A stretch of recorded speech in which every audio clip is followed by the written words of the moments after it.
Small firms have been at the very heart of the British economic revival during the 1980s, but the fortunes of many of these small firms are still closely tied to those of large companies.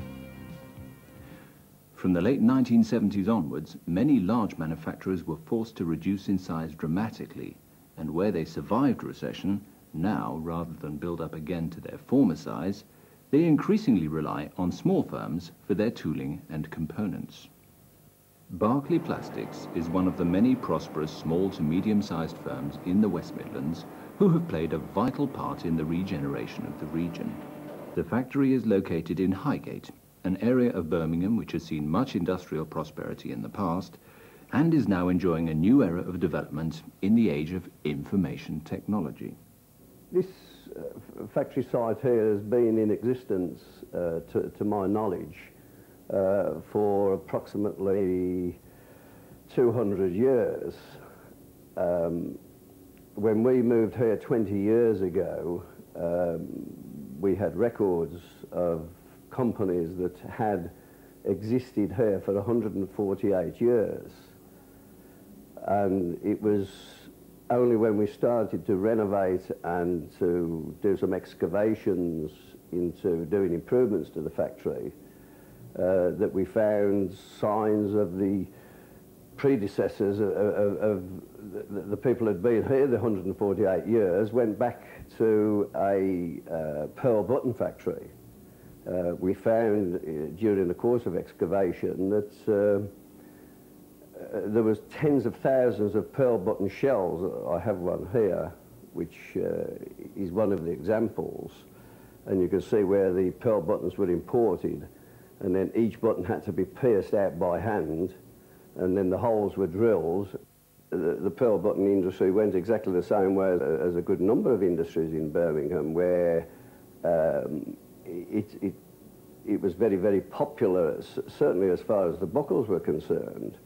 And gradually, as new improvements, I believe that when they invented the shoelace, this was quite disastrous. The company was founded 25 years ago by 4 former toolmakers with the Lucas Company in Birmingham. They now provide both dies and components for the giants of the motor industry. It was their close relationship with Lucas Industries which led the company to recognize the need to invest in the new microprocessor-based technologies. I attended lectures at the Lucas Research Centre, whereby they were stressing to their suppliers the need to employ the new technology and the new quality control systems that the Japanese had employed and were proving very, very successful at. And I was quite alarmed that although we were in some ways complacent as to how successful we'd been, I was quite alarmed that we were no longer going to be as successful. They certainly succeeded in converting me to the new quality systems and technology. And I came back and discussed it with my partners, and they were all in agreement that unless we did go down this particular path, then we would certainly go the way that the pearl button industry had gone. So, management at Barkley Plastics were keen to meet the challenge, and of turnover, which currently stands at 3.5 million, the company was prepared to invest around £250,000 a year in new equipment. They recognized that they needed help in order to ensure that they were investing wisely, and found this available through the Birmingham City Council Economic Development Unit. Barclay's management attended a 14-week course, held on 1 day a week, to help them to evaluate all the different systems available.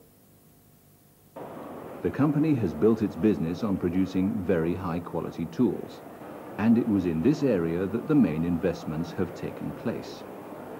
They now have 4 CNC milling machines, with a CNC lathe on order and a CNC spark erosion machine as their next priority.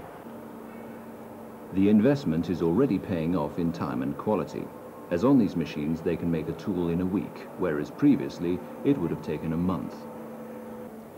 The investment is also closely linked to the need for skilled tool makers. The company now employs 21 tool makers, and they continue to train their own apprentices, although not in the numbers of a decade ago. Their investment in these technologies helps them to attract and keep the best craftsmen. But management regret that so few able young people are attracted into the industry today. As the company offers its customers a design service, they recognize the need for CAD, to be able both to receive drawings electronically and to have their machines controlled through CAD/CAM. It was a road we had to go down to be compatible with our customers' requirements. I mean, all our major customers are using CAD, and we have to have compatibility with their systems. In the near future, all our data will be presented in a tape format, which we can translate through a file into our own CAD system. We can work directly then from the customer's computer information for machining, drawings. It'll maintain compatibility and accuracy, which you can lose sometimes between drawing and machining. Essentially, the CAD system will enable us to program more or less instantly, because as we create a drawing on this CAD system, it automatically creates a CAM file, which we can then download directly into the tool room, into the CNC machines. I mean, they can then produce, straight from the CAD, we can program from the office, if you like.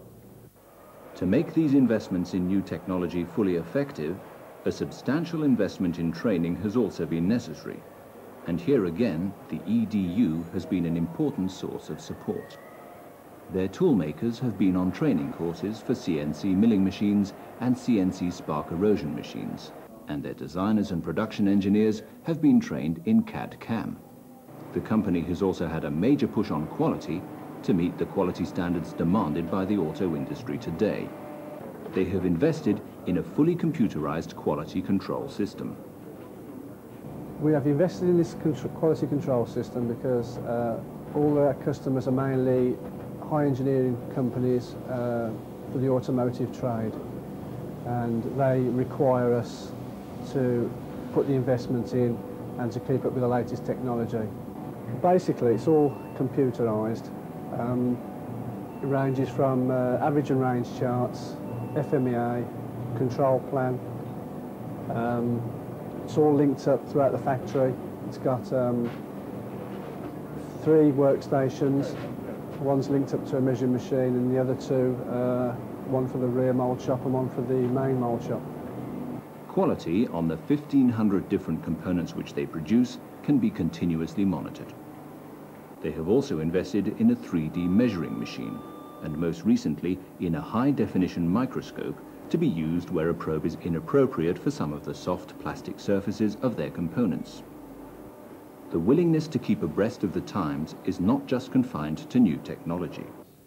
Recently, 2 of the directors attended a management course, which has helped them to review their marketing strategy. Previously, they had relied on word-of-mouth recommendations, but now, as the company grows, they are reaching out for new markets and have recently participated in their first trade exhibition at the National Exhibition Centre in Birmingham.